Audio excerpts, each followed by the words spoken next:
Namichi isin argaa jirtan kun sooressadha. Guyyaan isaa guyyaa ayyaanaati. Ayyaana kanatti waan isa barbaachisu hundumayyuu guuttatee nyaachuuf jechaa jira. Inni kun immoo hiyyeessa.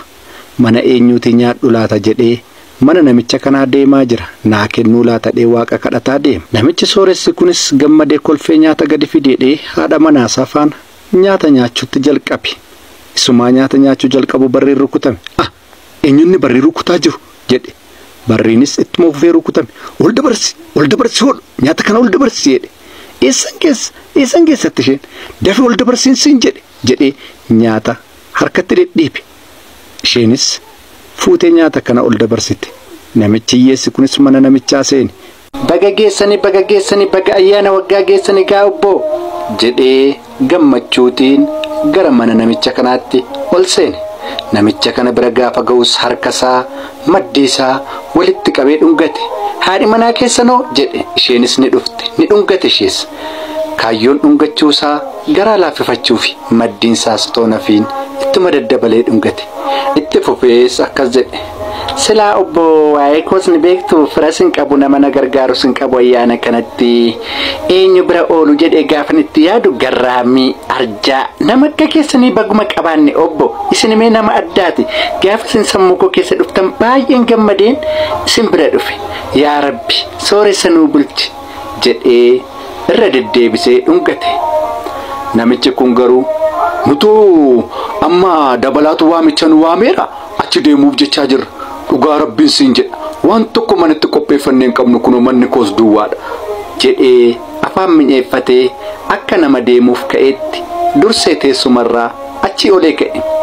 Namichi hiyyeessi kunis gadi ba'ee maali mana isaaniitti tokko turgaa'u otoo fooliin ittoo akkatti na turgaa'u manni koo duwwaadha jedha jedhee ofitti odeesse. Balbalichumarras dhaabate.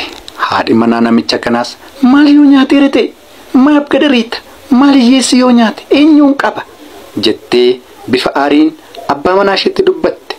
Innis hankootti garraammii taatakaa isan dafqee fide eenyuyyuu nyaatu amma deebisee nyaata gannuu fidi jedhee bifa dheekkamsaan dubbate. Isheenis nyaata deebistee fidde. Ammas namichi hiyyeessi kun otoo akkatti natti urgaa'ummoo dhiiseen deemu amma maal godhu maal jedhee deebisee barrii rukutu jedhee falafalate kanaanis deebisee barrii rukutu. Namichi sooressi kun ammas ol deebisin jedhe. Ammas haadhi manaasaa nyaata ol deebiste. Obbo dhiifama sinittan deebi'e waan ta'e waan lafa kanatti gate natti fakkaata farankaa wayii lafa kanatti hin ganne laata jedhe. Kaayyoonsaa ammas nyaata kana nyaachuuf ture. Namichi sooressi kunis lakki waan tokkollee lafa kanatti hin ganne waan gate tokkoyyuu hin qabdu jedhee dhidhiibee gadi baase. Ammas namichi hiyyeessi kun baay'ee beela'ee gatii jiruuf fooliin nyaatas gatii turgaa'eef barrii sanarraa deemuun barbaanne. Ammas barriirra dhaabate. Gadi nuu fidi nyaata jedhee namichi sooressi kun ammas nyaata gadi fide. Namichi hiyyeessi kun ammas mala malatee har'ammoo agabuu koo galuun qabu sirmayyuu han dhufu gadaa dhufu malee jedhee ammas barri kana rukute. Namichi sooressi kun jedhee ana malee arganneera namichi kun ol dabarsi nyaata kana dafi yooma namichi kun nyaate dachee kanarraa naa balleessu jedhee bifa dheekkamsaan ol seeni jedhe. Namichi hiyyeessi kunis mana eenyu deemnattanii waamicha isa jettan sana nanaqadheen nan irraanfadhe maqaasaa jedhee harkasaa dhungate. Ammas garaa naa laafaa laata jedhee yaada.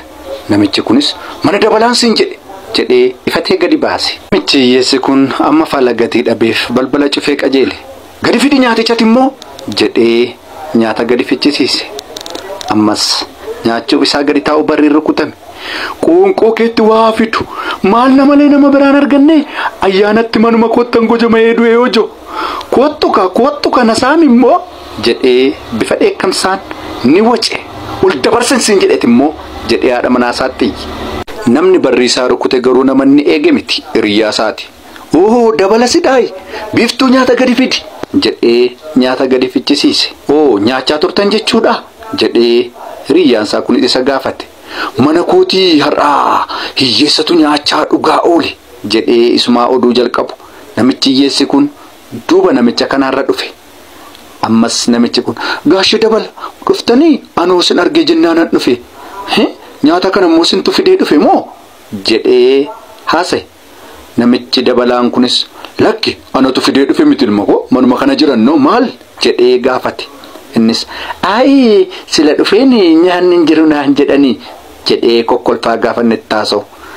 Maal akkamitti akkas goota hiyyeessa nyaachisaan oolin jenneeti jedhee namichi kunis itti dubbata. Namichi sooressi kun qaaniin lafa ilaale. Hiyyeessa immoo ofirraan ari'ina nu malee maal qabu isaanis dhugaan sin jedha baay'ee dogoggorte amma oduu sinitti hin dheeressu nyaata kanaa nyaan jedhe. Egaa namichi sooressi kun akka kanaatti of guddisuuf jedhee salphate. Viidiyoo kanarraa waan hedduu barattu jedhee yaada. Namoonni baay'een ayyaanatti hiyyeessi dugdanuu baasuu hin danda'u jedhanii hiyyeessa ofirraa ari'u. Kun dogoggora guddaadha.